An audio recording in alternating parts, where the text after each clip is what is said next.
बेटी के पिता के लिए बेटी होती तो बड़ी प्रिय है, और बात भी सही है।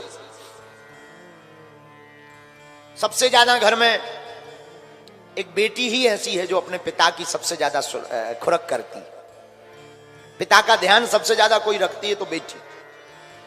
रात को 2 बजे हो,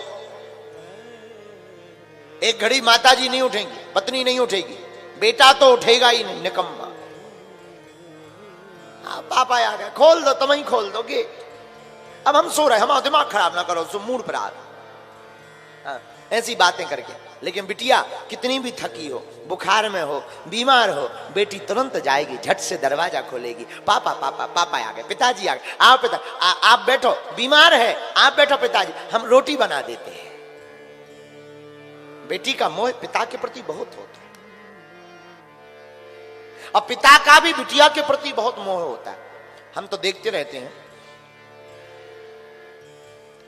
दरबार में जब बैठते हैं, कभी धाम पर बैठते हैं, शादी के कितने भी साल हो जाएं, लेकिन बेटियां आती हैं, महाराज जी और तो सब आपकी कृपा है, हमें अपने घर का कुछ नहीं पूछना, हमारे पिताजी ठीक हो जाए।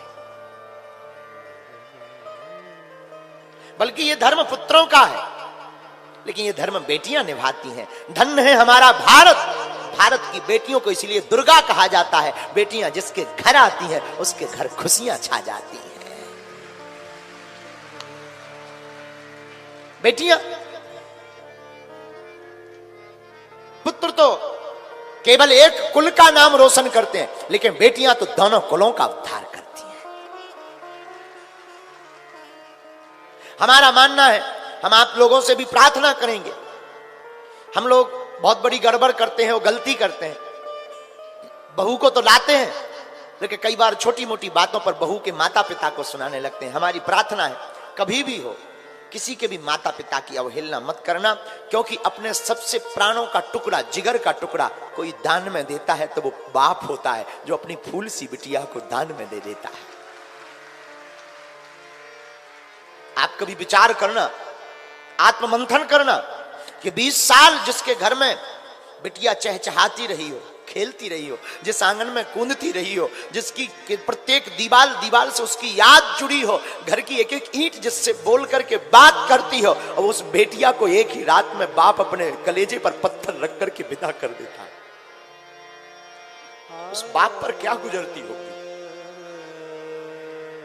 इस पूरी दुनिया में हम तो नहीं कह सकते, और भारत में कह सकते हैं, इस पूरे भारत में कोई बाप कितना भी बड़ा कठोर हो, कितने भी बड़े दिल का हो, पर हम दावे के साथ कह सकते हैं कि जिस दिन बेटी की विदा होती है, उस कठोर से कठोर बाप की भी आंख भर जरूर आती है।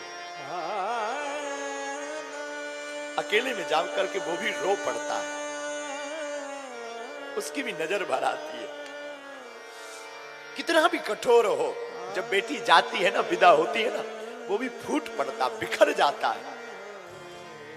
वो भी 2 दिन तक भोजन नहीं करता, उसे सुरत नहीं रहती।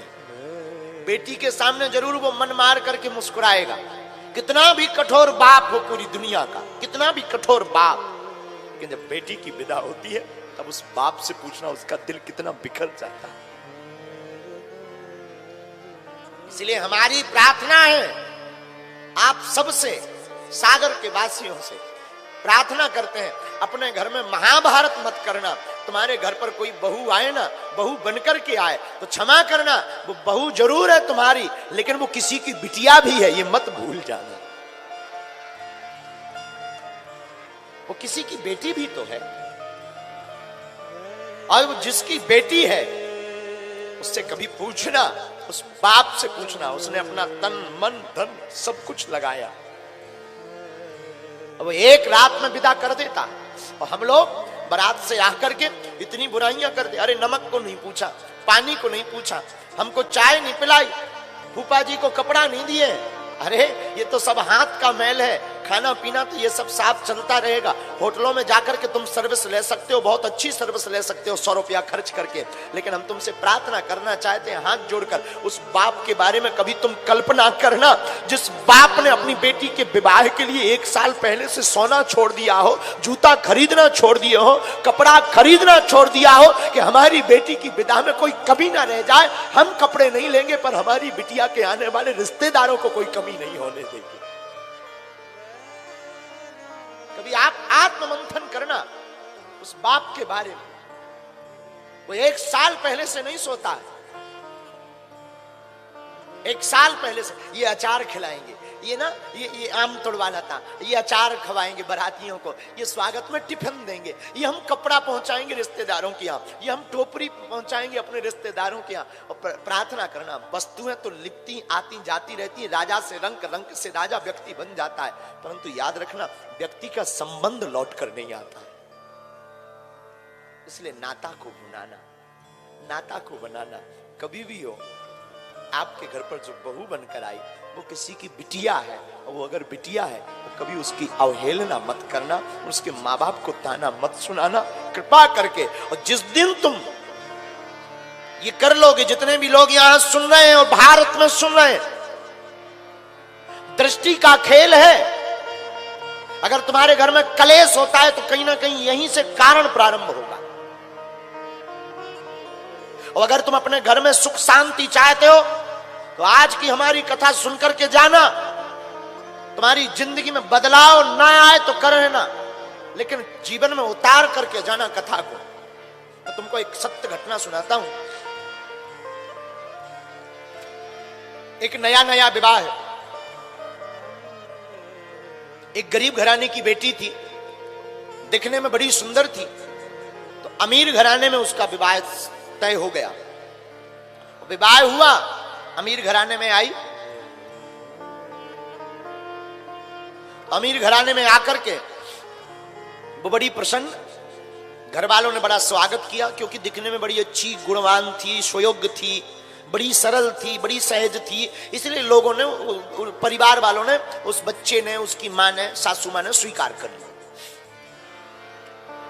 दीपावली आई तो दीपावली के बाद एक नियम होता है मिठाई भेजने का। बहू के घर से ससुराल पक्ष में मिठाई के डिब्बा आते हैं, जो ससुराल में पूरे परिवार को बांटा जाता है। ये तो थे बड़ी गरीब घर से। इसने अपनी माँ को फोन लगाया, माँ जी दीपावली आ गई है, अब सासू माँ पूछेगी मिठाई तो क्या कुछ व्यवस्था बनी क्या?